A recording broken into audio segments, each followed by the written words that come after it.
الحمد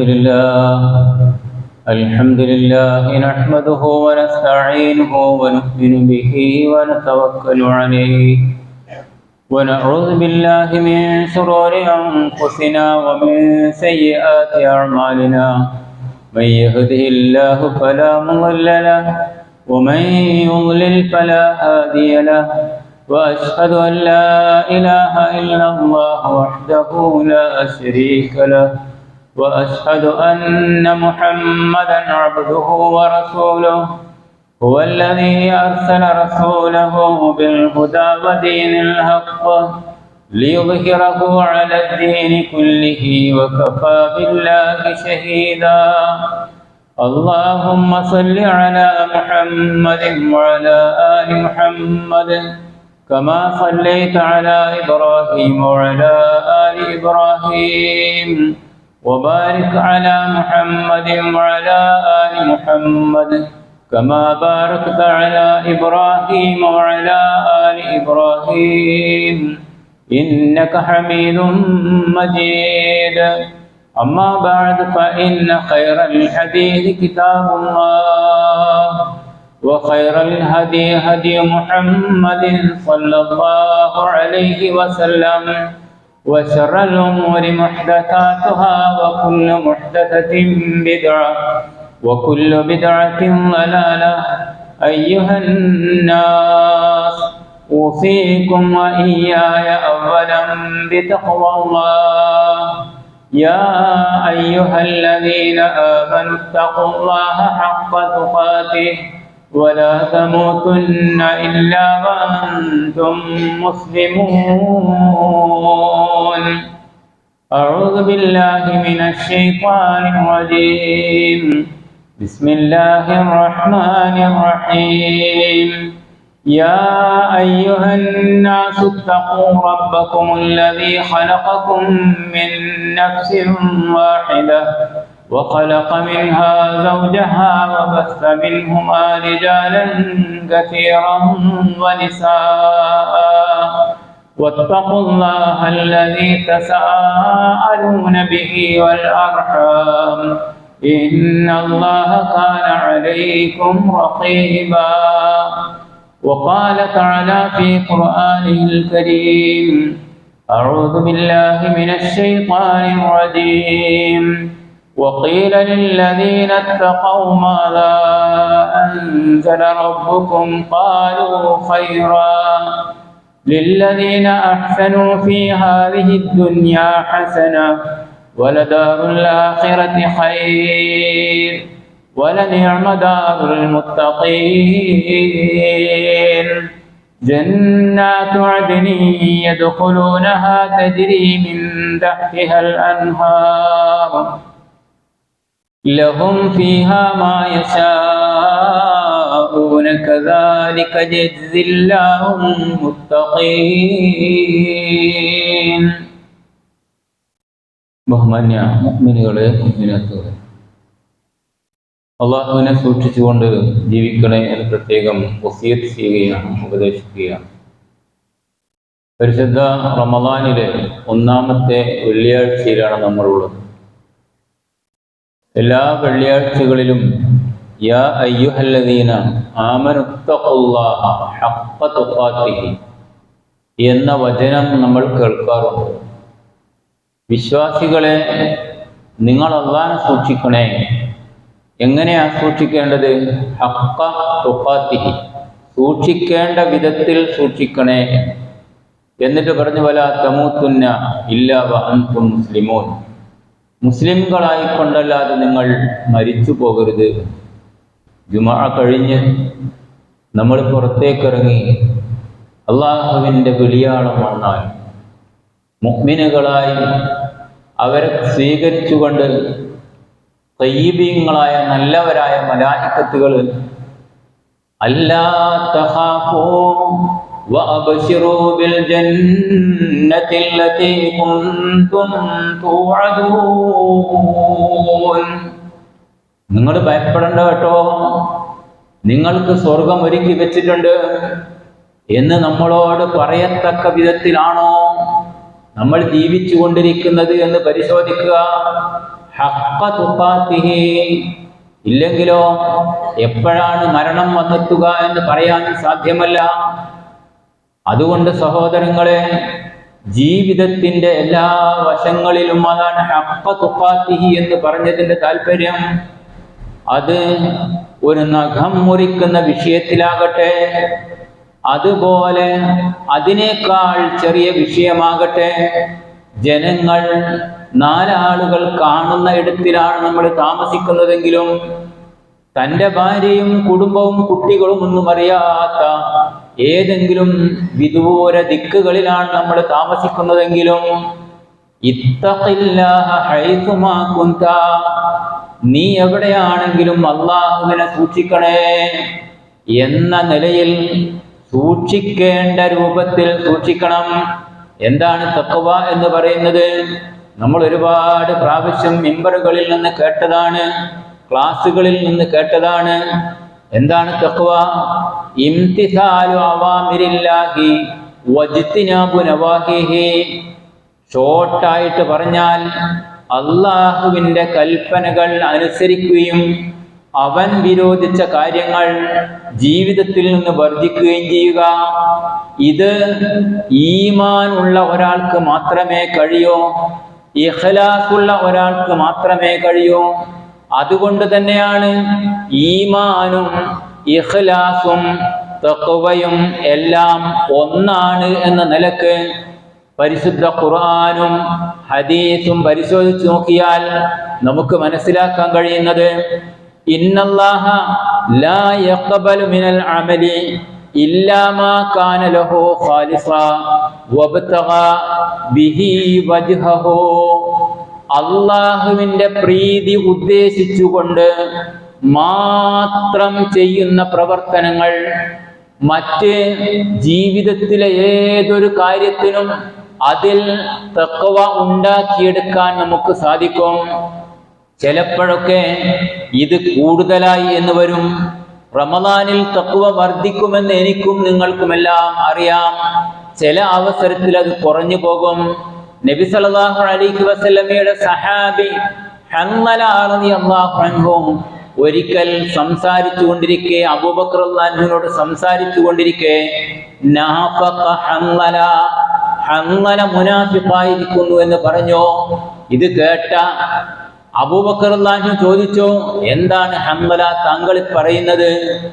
അപ്പോഴാണ് അദ്ദേഹം പറയുന്നത്, നബി സല്ലല്ലാഹു അലൈഹി വസല്ലമയുടെ സദസ്സിൽ നിന്ന് പല കാര്യങ്ങളും കേൾക്കും, അപ്പോൾ പ്രതിജ്ഞ എടുക്കും, ജീവിതത്തിൽ ഒരു ചെറിയ പോരായ്മ പോലും സംഭവിക്കുകയില്ല, അത് ദൃഢമാക്കും.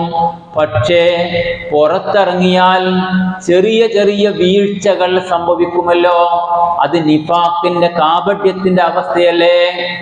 നബി സല്ലല്ലാഹു അലൈഹി വസല്ലമയോട് ഈ കാര്യം അവർ പറയുകയുണ്ടായി.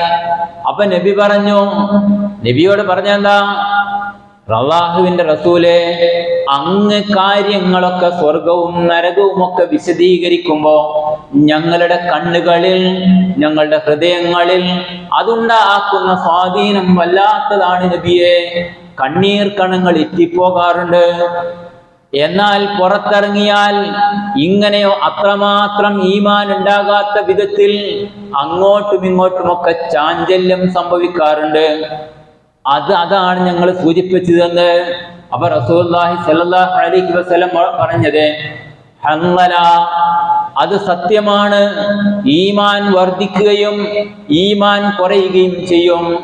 എന്നിട്ട് നബി പറഞ്ഞു, സാഅതൻ ഫസാഅ, ചില അവസരങ്ങളിൽ അങ്ങനെയൊക്കെ സംഭവിച്ചേക്കും. ചില ഘട്ടങ്ങളിൽ മനുഷ്യന് അല്പസ്വല്പം പോരായ്മകളൊക്കെ ഉണ്ടാകും. അതുകൊണ്ട് തന്നെ ഈ തഖ്വ വർദ്ധിക്കുവാൻ ചെയ്യേണ്ട കാര്യങ്ങൾ എന്താ? ഒരു സദസ്സ് പോലും ഒഴിവാക്കാതെ പറയുന്ന കാര്യങ്ങൾ കൃത്യമായും മനസ്സിന്റെ അകത്തളത്തിലേക്ക് പ്രവേശിക്കുകയും ജീവിതത്തിൽ അത് പ്രാവർത്തികമാക്കുകയും ചെയ്യുക.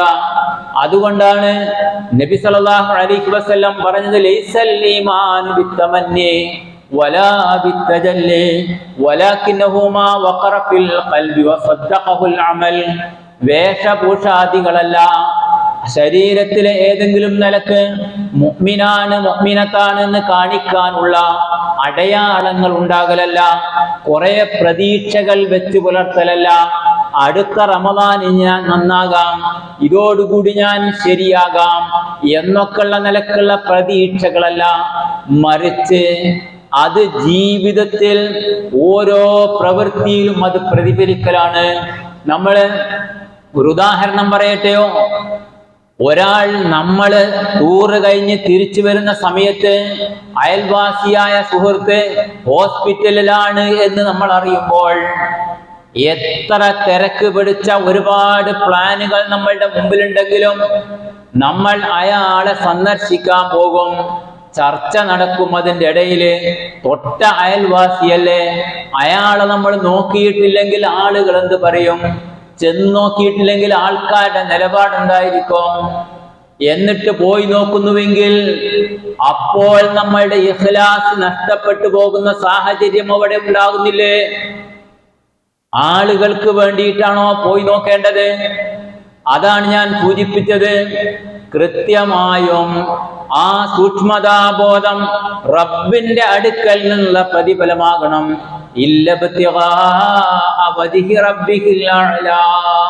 അള്ളാഹുവിന്റെ അടുക്കൽ നിന്നുള്ള പ്രതിഫലം, അവന്റെ പ്രീതി മാത്രമായിരിക്കണം ഉദ്ദേശിക്കേണ്ടത്. അതുകൊണ്ടാണ് നബി പറഞ്ഞത്, ചില ആളുകൾ കുനിഞ്ഞ് നടക്കുന്നത് കണ്ടപ്പോ ഉമർ ഇബ്നു ഖത്താബ് റളിയല്ലാഹു അൻഹു പറഞ്ഞത് എന്താ? അവരുടെ തഖ്വ കൊണ്ട് വിധേയത്വം കൂടിയിട്ട് കുനിഞ്ഞ് നടക്കുകയാണ്. അപ്പൊ ഉമർ റളിയല്ലാഹു അൻഹു പറഞ്ഞു, ഏഴ്കതിൽ നേരെ നടക്ക്. നബി സല്ലല്ലാഹു അലൈഹി വസല്ലമ പറഞ്ഞതും അത് തന്നെയാണ്. അത്തഖ്വ ഹാഹുന, ഹൃദയത്തിന്റെ ഉള്ളിലാണ് ആ ബോധം ഉണ്ടാകേണ്ടത്. അതുകൊണ്ടാണ് ഉമർ ഇബ്നു ഖത്താബ് റളിയല്ലാഹു അൻഹുവിനെ സംബന്ധിച്ച് ഖിലാഫത്ത് ഏറ്റെടുക്കാൻ അബൂബക്കർ റളിയല്ലാഹു അൻഹു ഒരു സഹാബിയോട് ആരാഞ്ഞപ്പോൾ, ഉസ്മാൻ റളിയല്ലാഹു അൻഹുവിനോട് അഭിപ്രായം ചോദിച്ചപ്പോ ഉസ്മാൻ ഇബ്നു അഫ്ഫാൻ റളിയല്ലാഹു അൻഹു പറഞ്ഞതെന്താ? ഞാൻ തീർച്ചയായും ഉമർ ഇബ്നു ഖത്താബ് റളിയല്ലാഹു അൻഹുവിന്റെ പരസ്യ ജീവിതത്തെക്കാൾ രഹസ്യ ജീവിതമാണ് എനിക്ക് ഒന്നുകൂടി ഇഷ്ടം. അതിന്റെ കാരണം എന്താ? അത്രയും തഖ്വ നിറഞ്ഞ ജീവിതമായിരുന്നു അദ്ദേഹം. പരിശുദ്ധ ഖുർആനിലും ഹദീസിലും ഒക്കെ ഒരു കാര്യം വന്നിട്ടുണ്ട്, ഇന്ന ശർറന്നാസി ദൽ വജ്ഹൈൻ, മനുഷ്യന്മാരുടെ ഇടയിൽ രണ്ട് മുഖക്കാരായ ആളുകളുണ്ട്. അവരാണ് ഏറ്റവും മോശക്കാർ ജനങ്ങൾക്കിടയില്. അല്ലദീ യഅതി ബിഹാഉലാഇൻ ബിവജ്ഹിൻ ബിഹാഉലാഇ ബിവജ്ഹിൻ, ഒരു കൂട്ടരടുക്കൽ വളരെ നല്ല തഖ്വയുള്ള നല്ല മനുഷ്യനായിട്ട്, ആൾക്കാരുടെ ഇടയിൽ വല്ലാത്തൊരു മനുഷ്യനാണ് അയാൾ എന്തൊക്കെ സദഖ ചെയ്യുന്നുണ്ട്, അയാൾ കൃത്യമായി നിസ്കരിക്കുന്നുണ്ട്, അയാളുടെ നിസ്കാരത്താമ്പ് വല്ലാത്തതാണ് എന്നൊക്കെ തോന്നിപ്പിക്കത്തക്ക വിധത്തിൽ പ്രകടന പരതയോടുകൂടി ജീവിക്കും. രണ്ടാമതോ വീട്ടിലെത്തിയാൽ നേരെ ഓപ്പോസിറ്റ്, ഭാര്യയെ തല്ലിച്ചതക്കുന്ന, ചീത്ത പറയുന്ന, മക്കളോട് മോശമായി പെരുമാറുന്ന, അതുപോലെയുള്ള പിശുക്കിന്റെ ലോകത്ത് ജീവിക്കുന്ന ഇങ്ങനെയുള്ള വളരെ മോശപ്പെട്ട ജീവിതമാണ് മറുഭാഗത്ത്. അവസരം എവിടെയൊക്കെ കിട്ടുന്നോ അപ്പോഴൊക്കെ തെറ്റിന്റെ ലോകത്തേക്ക് അവർ പോകും. ഫോണിൽ കയറിയാൽ അവർ മോശക്കാരായിരിക്കും. ആളുകൾ അറിയാത്ത അന്യ നാട്ടിലെത്തിയാൽ സമ്പത്ത് അന്യൻ്റെത് ഏതെങ്കിലും നിലക്ക് തൻ്റെതാക്കാൻ ശ്രമിക്കും. അവിടെ നിന്ന് അറബിയെ പറ്റിച്ച് പലതും ഉണ്ടാക്കും. നാട്ടിൽ വലിയ സദഖക്കാരൻ, ജനങ്ങൾക്കിടയിൽ വലിയ സ്ഥാനമുള്ള ആള്, ഇങ്ങനെ ഇരുമുഖക്കാരനായി ജീവിക്കുന്നവൻ കാപട്യമുള്ളവനാണ്. അവൻ്റെത് ഒറിജിനൽ തഖ്വയല്ല. അതുകൊണ്ട് അലാ ഇന്നലി അഹ്ലി തഖ്വ അലാമാത്തിൻ, മുത്തഖീങ്ങളായ ആളുകൾക്ക് ചില അടയാളങ്ങളുണ്ട്. യഅരിഫൂന ബിഹാ അൻഫുസഹും, അവരെ തന്നെ കൃത്യമായും അവർ മനസ്സിലാക്കിയിട്ടുണ്ടായിരിക്കും. അത് ആരൊക്കെയാ? മൻ റളിയ ബിൽ ഖദാ, റബ്ബിന്റെ വിധി അത് വരുന്നതിൽ സംതൃപ്തി അയാൾക്കുണ്ടാകും. സാമ്പത്തികമായ വിഷമമാകാം, ആളുകളുടെ കുട്ടികളുടെ മരണമാകാം, അതുപോലെ ഏതേത് വിധിയും സഹിക്കുന്നവർ. വസബറ അലൽ ബലാ, പരീക്ഷണങ്ങൾ ഒരുപാട് വരും. ഒരു കുട്ടിക്ക് രോഗമായി, അത് ചികിത്സിച്ച് തീരുന്നതിന്റെ മുമ്പ് ഭാര്യയ്ക്ക് അസുഖം വന്ന് അതോടുകൂടി തൻ്റെ ജീവിതത്തിൽ ഒരിക്കലും പ്രതീക്ഷിക്കാത്ത തൻ്റെ കച്ചവടം പൊട്ടി. ഈ നിലക്കുള്ള പ്രശ്നങ്ങളൊക്കെ വരുമ്പോ ക്ഷമ കൈക്കൊള്ളുക എന്നത് മുത്തഖിയായ മനുഷ്യന്റെ, തഖ്വയുള്ള മനുഷ്യന്റെ ജീവിതത്തിന്റെ ഭാഗമാണ്. അള്ളാഹു നൽകിയ അനുഗ്രഹങ്ങൾക്ക് നന്ദി പറയുന്നവരായിരിക്കും. സത്യം മാത്രം സംസാരിക്കുന്നവർ, കരാറ് അതുപോലെ തന്നെയുള്ള കാര്യങ്ങൾ അത് കൃത്യമായും പൂർത്തിയാക്കുന്നവർ. പിന്നെ പറഞ്ഞതെന്താ?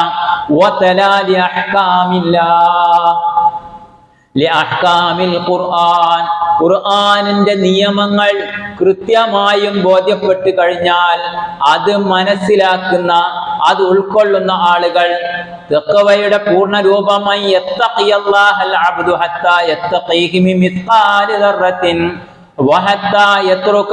വളരെ ചെറിയ കാര്യത്തിൽ പോലും അള്ളാഹുവിന്റെ നിയമങ്ങളും നിർദ്ദേശങ്ങളും പാലിക്കുക എന്നതാണ് അതിന്റെ പൂർണ്ണ രൂപം. എന്നിട്ടോ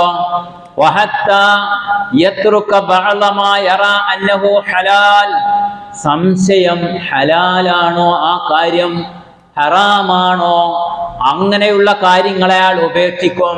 ഖശിയത അൻ യകൂന ഹറാമൻ, ഹറാമായി പോയെങ്കിലോ. സക്കാത്തിന്റെ കാര്യം പറഞ്ഞടുത്ത് പണ്ഡിതന്മാരുടെ ഒരു നിലപാട് പറഞ്ഞിട്ടുണ്ട്. ആഭരണത്തിന്റെ സക്കാത്തിന്റെ കാര്യത്തില് സൂക്ഷ്മത ഭയപ്പെട്ടുകൊണ്ട്, പടച്ചോനെ നാളെ പരലോകത്തെങ്ങാനും അത് കൊടുക്കേണ്ടതായിരുന്നുവെങ്കിൽ ആ വിഷയം ആഭരണത്തിന്റെ സക്കാത്താണല്ലോ എന്ന് വിചാരിച്ച് അതിന് ഉത്തരം പറയാൻ സാധ്യമല്ലാത്ത ഒരവസ്ഥ വന്നാൽ എന്തായിരിക്കും എൻ്റെ സ്ഥിതി എന്ന നിലയിൽ അത് കൃത്യമായി കൊടുക്കുന്നവർ, അങ്ങനെ സംശയത്തിന്റെ കാര്യത്തിൽ കൃത്യമായും ശ്രദ്ധിച്ച് ആ സംശയമുള്ള കാര്യങ്ങൾ ഉപേക്ഷിക്കുന്നവർ. ഇത്തഖുല്ലാഹ റബ്ബക്കും വസല്ലു ഖംസക്കും വസൂമു ശഹറക്കും. റസൂലുള്ളാഹി സ്വല്ലല്ലാഹു അലൈഹി വസല്ലം പറയുന്നു, തഖ്വയുടെ വശമായിട്ട് റബ്ബിനെ സൂക്ഷിക്കുന്നതിന്റെ ഭാഗമായി 5 നേരം നമസ്കാരം വളരെ കൃത്യവും കണിശവുമായ നിലയിൽ കഴിയുന്നിടത്തോളം ജമാഅത്ത് നമസ്കാരങ്ങളിൽ തന്നെ പങ്കെടുക്കുക, ഒരൊറ്റ നോമ്പും നഷ്ടപ്പെടുത്താതിരിക്കുക. സ്ത്രീകൾക്കും ഈ കാര്യങ്ങളിലെല്ലാം പുണ്യം നേടാൻ കഴിയില്ലേ? എന്തേ വേറെ ഒരു സ്ഥലത്തേക്ക് വണ്ടി വിളിച്ചു പോകാൻ, ആങ്ങളയെ സുഖമില്ലാത്ത ഇന്നാളെ ഒക്കെ ഉപയോഗപ്പെടുത്തി പോകാൻ അവർക്ക് സാധിക്കുന്നുവെങ്കിൽ ജമാഅത്തിന്റെ പ്രതിഫലം കിട്ടുന്ന പള്ളിയിലേക്ക്, അതും റമദാനിൽ എത്ര ഇരട്ടിയാ പ്രതിഫലം കിട്ടുക? പള്ളിയിൽ പോയാൽ അവിടെ എത്തുമ്പോൾ തന്നെ 100 അടി നടന്നിട്ടുണ്ടെങ്കിൽ 50 അടി കൃത്യമായും അയാളുടെ ഈ 100 അടിക്ക് 50ഉം 500ഉം പ്രതിഫലം കിട്ടൂലേ? നഷ്ടപ്പെട്ടു പോകുന്ന പ്രശ്നമില്ലല്ലോ. ഇങ്ങനെ സൂക്ഷ്മത പാലിച്ചുകൊണ്ട് ഈ പരിശുദ്ധ റമദാനിൽ ഒരു നേരത്തെ ജമാഅത്തിനെങ്കിലും പള്ളിയിലെത്തട്ടെ. അവർക്ക് മാത്രം, ആണുങ്ങൾക്ക് മാത്രം കൂലി കിട്ടിയാൽ പോരല്ലോ എന്ന് ചിന്തിച്ചുകൊണ്ട് തഖ്വയുടെ ഭാഗമായി ജീവിതത്തിൽ അത് അനുവർത്തിക്കുക. അതുപോലെ തന്നെ അള്ളാഹ് നിർബന്ധമായും നൽകണമെന്ന് പറഞ്ഞിരിക്കുന്ന സക്കാത്തിന്റെ കാര്യത്തിൽ അത് നിർവഹിക്കുക. ഇതാണ് തഖ്വ എന്ന് പറയുന്നത്.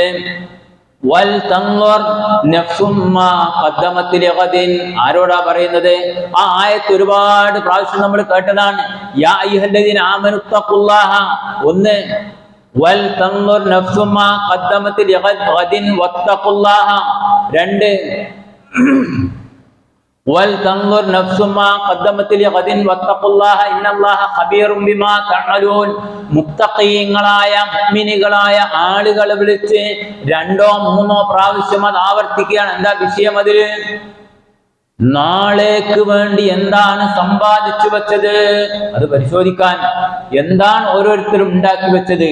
നാളെ എന്ന് പറഞ്ഞാൽ ഈ സെക്കൻഡ് കഴിഞ്ഞ് അടുത്ത സെക്കൻഡിൽ റൂഹ് അള്ളാഹു പിടിച്ച് നമ്മളെയും കൊണ്ട് പോയാൽ, മയ്യത്ത് കട്ടിലിലേറ്റി നമ്മൾ മരണപ്പെട്ട് കൊണ്ടുപോകുന്ന ഒരു രംഗത്തിന് സാഹചര്യം ഒരുങ്ങിയാൽ ആ മരിച്ചു പോയതിന് ശേഷം നമ്മൾ എന്താണ് ആ നാളേക്ക് വേണ്ടി ഒരുക്കി വെച്ചിട്ടുള്ളത് എന്ന്. റിജാലുൻ ലാ തുൽഹീഹിം തിജാറത്തും വലാ ബൈഉൻ അൻ ദിക്രില്ലാഹി വഇഖാമിസ് സ്വലാഹ് വഇതാഇസ് സകാഹ് യഖാഫൂന യൗമൻ തതഖല്ലബു ഫീഹിൽ ഖുലൂബു വൽ അബ്സാർ.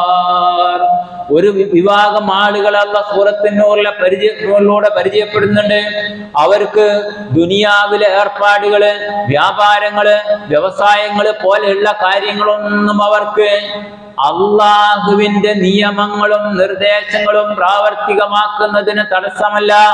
ജമാഅത്തിന് അവർ പങ്കെടുത്തിരിക്കും, സക്കാത്ത് അവർ കൊടുത്തിരിക്കും.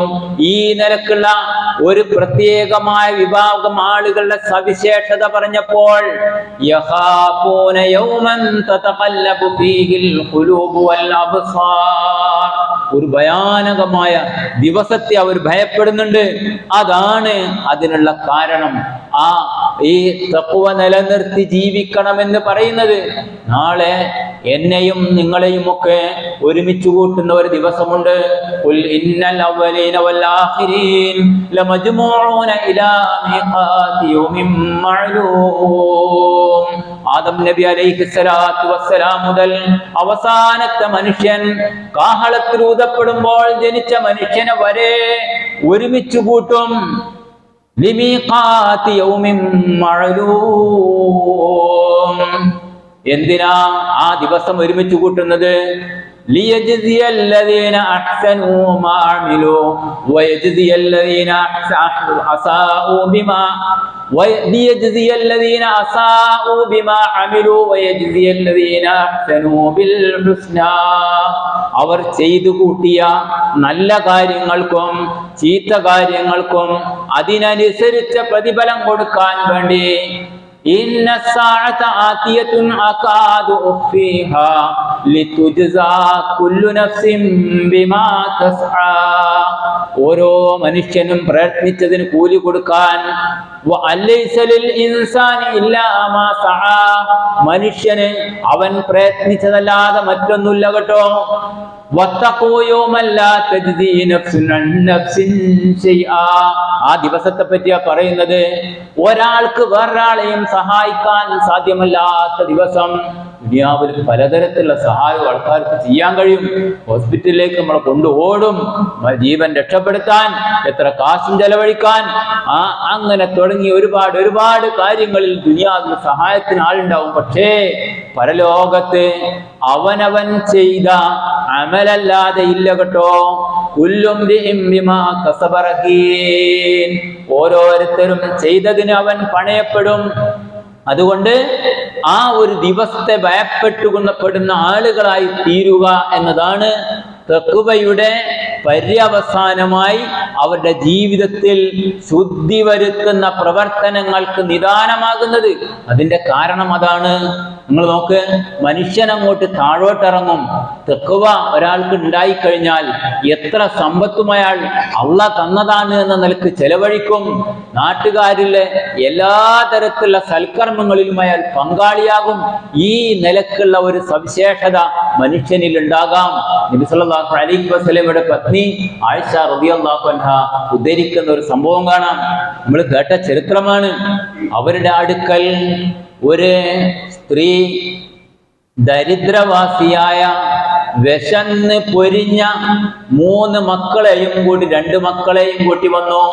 അവർ ആയിഷ റളിയല്ലാഹു അൻഹ പറയുന്നു, വീട്ടിൽ ഞാൻ ഒട്ടാകെ പരതി നോക്കി, ഒരു സാധനമില്ല.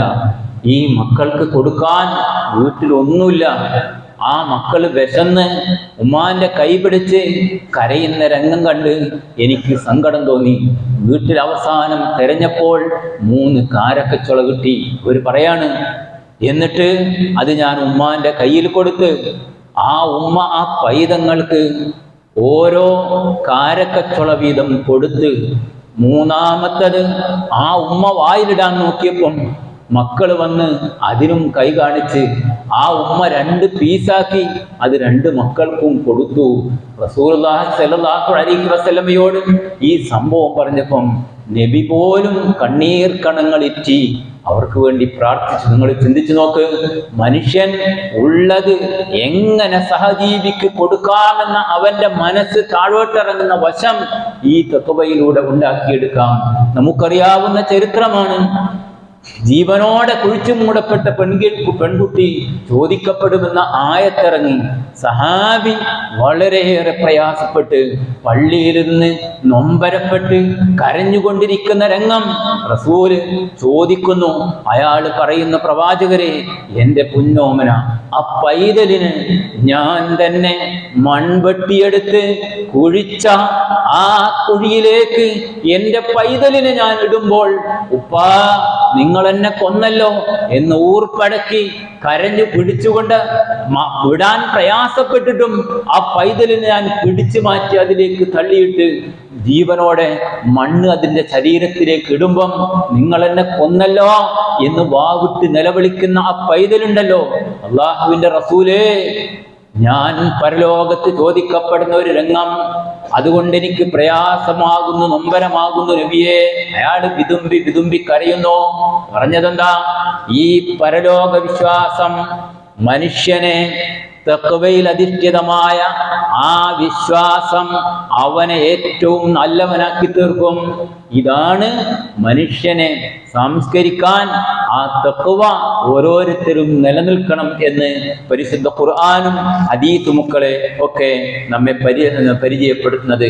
എല്ലാ കാര്യങ്ങളിലും നബി പറഞ്ഞിട്ടുണ്ടല്ലോ, വത്തഖുല്ലാഹ ഫിന്നിസാ, സ്ത്രീകളുടെ കാര്യത്തിൽ പോലും നിങ്ങൾ അല്ലാഹുവിനെ സൂക്ഷിക്കണേ എന്ന്.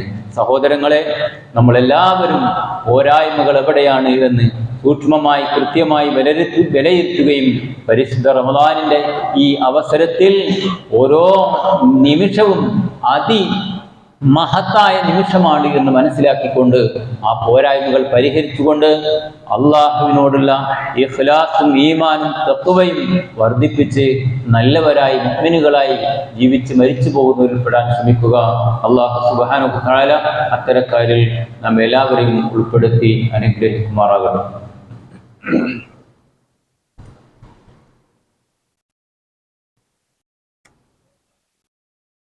അൽഹംദുലില്ലാഹ് നഹ്മദുഹു വനസ്തഈനുഹു വനുഅ്മിനു ബിഹി വനതവക്കലു അലൈഹി. اللهم صل على محمد وعلى آل محمد أيها الناس أوصيكم ثانيا وإياي بتقوى الله. ബഹുമാന്യ മുഅ്മിനുകളെ, മുഅ്മിനാത്തുകളെ, അള്ളാഹുവിനെ സൂക്ഷിച്ചുകൊണ്ട് ജീവിക്കണേ എന്ന് പ്രത്യേകം വസിയത്ത് ചെയ്യുകയാണ്, ഉപദേശിക്കുകയാണ്. നമുക്കറിയാം, പരിശുദ്ധ റമളാനാണ്. ധാരാളം അശരണരായ ആളുകൾ, ജീവിതത്തിന് നിവൃത്തിയില്ലാതെ വിഷമിക്കുന്ന ആളുകൾ, അവരെ നമ്മൾ മുസ്ലിം സമുദായം രക്ഷപ്പെടുത്തിക്കൊണ്ടിരിക്കുന്ന അത്ര അത് മറ്റ് സമുദായക്കാരെയാണ് എന്നൊന്നും നോക്കാതെ സഹായിച്ചു കൊണ്ടിരിക്കുന്ന ആൾക്കാരാണ് നമ്മൾ. രോഗം അതിനാൽ വളരെയേറെ പ്രയാസപ്പെടുന്ന ഒരു കാലഘട്ടത്തിൽ ഏത് തരം രോഗമെന്നും മനസ്സിലാക്കാൻ കഴിയാതെ ശരീരം തളർന്നവർ, രോഗം കണ്ടുപിടിക്കാനാകാതെ ദിവസങ്ങളും മാസങ്ങളും വേദനകൾ കടിച്ചമർത്തി ജീവിച്ചു കൊണ്ടിരിക്കുന്നവർ, അതേപോലെ തന്നെ ജന്മനാ തന്നെ വൈകല്യം ബാധിച്ച് കേൾവിക്കുറവ് കൊണ്ട്, അതുപോലെ കേൾവിയും കാഴ്ചയും ഇല്ലാത്തവരായിക്കൊണ്ട് അംഗവൈകല്യം ബാധിച്ച് മറ്റ് ആൾക്കാരുടെ സഹായം കൊണ്ട് മാത്രം ജീവിക്കേണ്ടി വരുന്ന, ജന്മനാ തന്നെ അത്തരം നിരവധി പ്രയാസങ്ങൾ അനുഭവിച്ചു കൊണ്ടിരിക്കുന്ന ഒരുപാട് മനുഷ്യ മക്കൾ ഈ ലോകത്തുണ്ട്. അവരേത് വിഭാഗത്തിൽപ്പെട്ടവരാകട്ടെ, ഇർഹമൂ മൻ ഫിൽ അർളി യർഹമുകും മൻ ഫിസ് സമാ, നിങ്ങൾ ഭൂമിയിലുള്ള മനുഷ്യന്മാരോട് കരുണ കാണിക്കേ, ആകാശത്തുള്ളവൻ നിങ്ങളോടും കരുണ കാണിക്കും. ഒരു രോഗിക്ക് ആവശ്യമായ ഒരു കാശ്, ഒരു പ്രയാസപ്പെടുന്നതിനുള്ള ഒരു കാശ് നമ്മൾ കൊടുത്താൽ ഒരു വലിയ അപകടത്തിൽ നിന്ന് ഒരു പക്ഷേ പടച്ച തമ്പുരാൻ നമ്മളെ രക്ഷപ്പെടുത്തിയേക്കാം. അവന്റെ കോപം, അള്ളാന്റെ കോപം ഇല്ലാതാകാൻ അത് സാധ്യതയുണ്ട്. അതുകൊണ്ട് നമ്മൾ തീർച്ചയായും ആർക്ക് എപ്പോ എങ്ങനെ വികലാംഗത്വം വരും പറയാൻ പറ്റുമോ? സമ്പത്തുണ്ടാവും, ഇങ്ങനെയൊക്കെ വിറ്റാല് എൻ്റെ കുടുംബം ചികിത്സിക്കും, അതിനുള്ള കാശുണ്ട് എന്ന് നമ്മൾ വിചാരിക്കും. കഴിഞ്ഞുകൊള്ളണമെന്നില്ല. എത്ര കാശ് ഉണ്ടായാലും ചികിത്സ മതിയാകാത്ത ലക്ഷങ്ങൾ വേണ്ടിവരുന്ന കാലഘട്ടം. എന്നിട്ടും രോഗം ബാക്കിയായിരിക്കും. ക്യാൻസർ ബാധിച്ച് പ്രയാസപ്പെടുന്നവർ എത്രയോ ആളുകളുണ്ട്. റമദാനിൽ നമ്മളുടെ സദഖ അതിലേക്ക് ഒഴുകണം, നിർബന്ധമായും ഒഴുകണം. നമ്മൾ ഓരോരുത്തരും അക്കാര്യം മനസ്സിലാക്കുക. നിങ്ങളുടെ നാട്ടിലാണ് നെസ്റ്റിന്റെ പ്രവർത്തനം നടത്തുന്നത്. ഞാനത് സന്ദർശിച്ചപ്പോൾ കഴിഞ്ഞ റമദാനിൽ ഞാൻ പറഞ്ഞു, ഞാൻ അത്ഭുതപ്പെട്ടു പോയി.